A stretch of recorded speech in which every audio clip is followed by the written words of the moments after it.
Alrighty.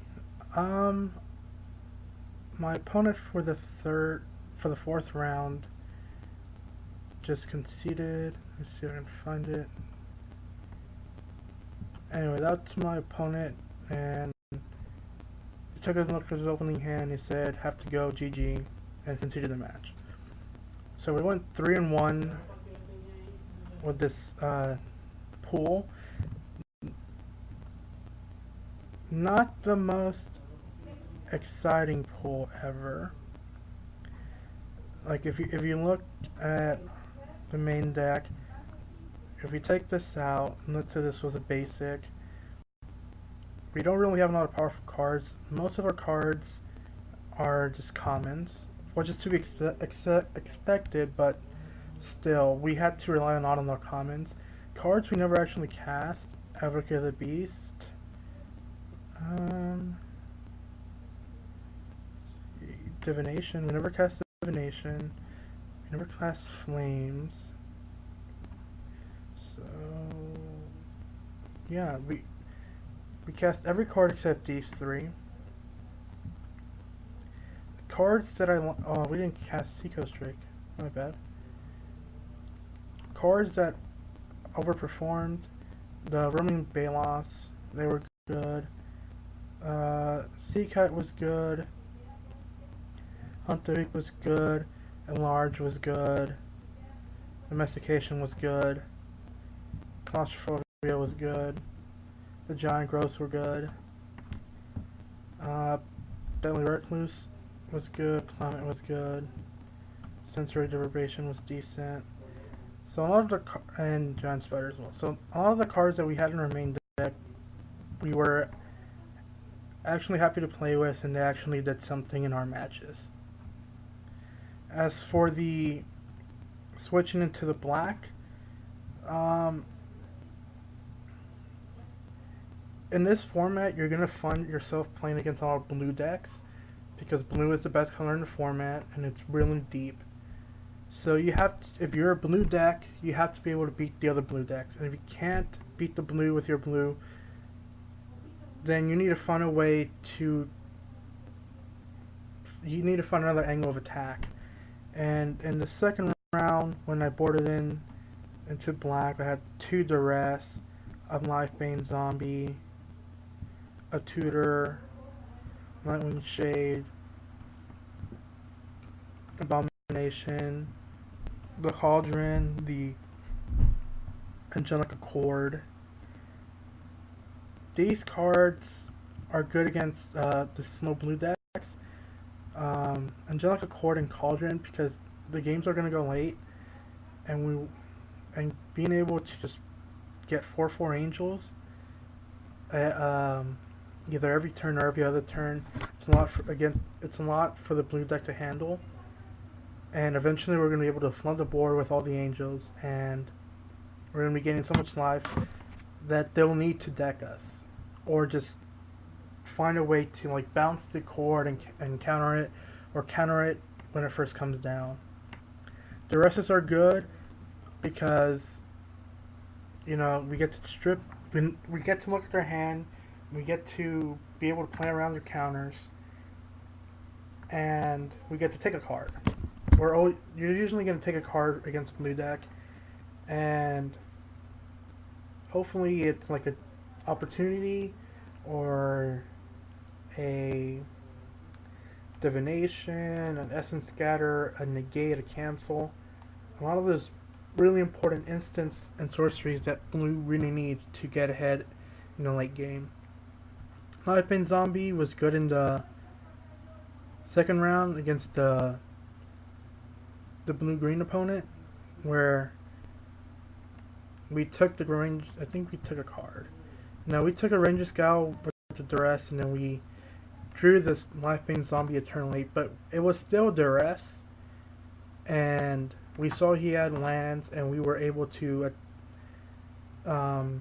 attack knowing that he didn't have anything, and if he did, he would have to have drawn it.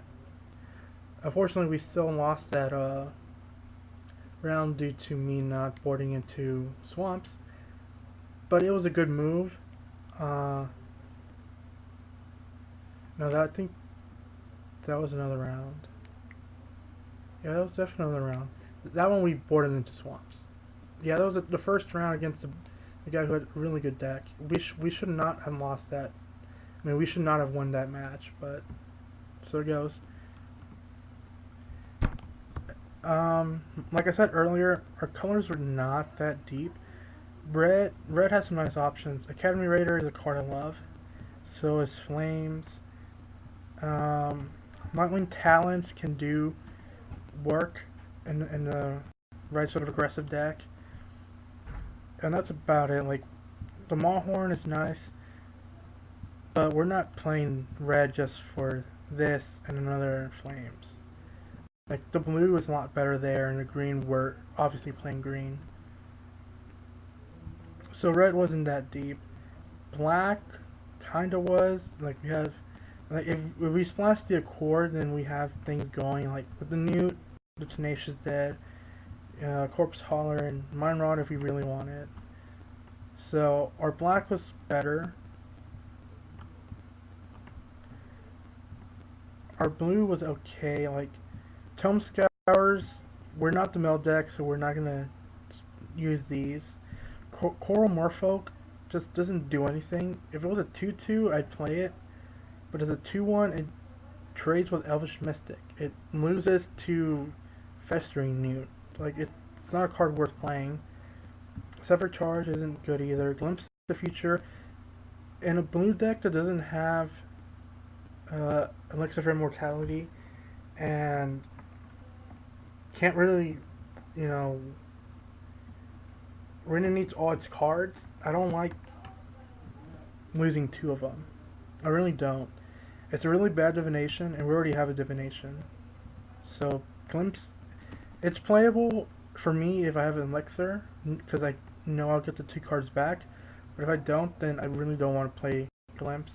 Scroll Thief is not playable if you don't have ways to hit with it. Otherwise, it's a 3-mana 1/3. And it blocks, but you don't want to be blocking with your Scroll Thief. You want to attack and draw the cards. Then we have 3 Armor Cancrics, which they're not that great. They're fine if we need blockers, but they don't really do anything. Illusionary Armor. It's not good in a format with full blue decks where it's dispersed and timeable cards.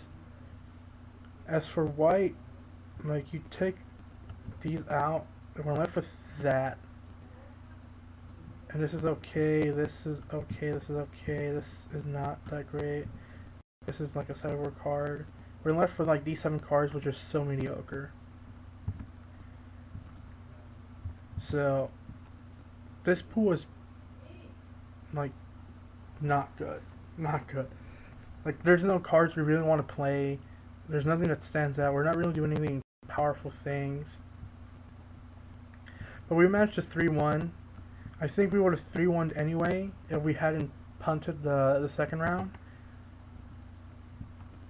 Because our opponent switched into blue-red. And he showed me his hand and he didn't have any red mana when he kept it. He did have a Millstone though, so maybe he would have milled us out. But if he's going for the long game, then Angelic Cord would have beaten him. I think we had Angelic Cord in that build. But anyway, that was the sealed event. Thoughts to take away: always play around Sea Kite. Always play around Briarpack Alpha. Have a plan against the blue decks. If you're not a blue deck, then try to be faster than them. Like, make sure that the blue decks don't just stall to 6 lands, draw and play the opportunity, and then you just lose the game. So if you're gonna play, if you can't play blue, be aggressive. And if you're gonna play blue, make sure you have a plan for the other blue decks. Because you're gonna face a blue deck. I think if our opponent would have played, I would assume he had some blue. We would have played like 4 blue decks in the entire event. So make sure you have a plan for that. And with all that being said, I will see you guys next time. I will be doing another sealed. and hopefully we open a good pool and we can 4-0 a sealed for once. I think I've gone 3-1. I've gone 3-1, 2-2, 3-1. So I'm still looking for the 4-0. And then after that, I might be doing some drafts. Anyway, thanks for watching. Leave any comments, questions, or concerns down in the comments below, and I will be sure to respond.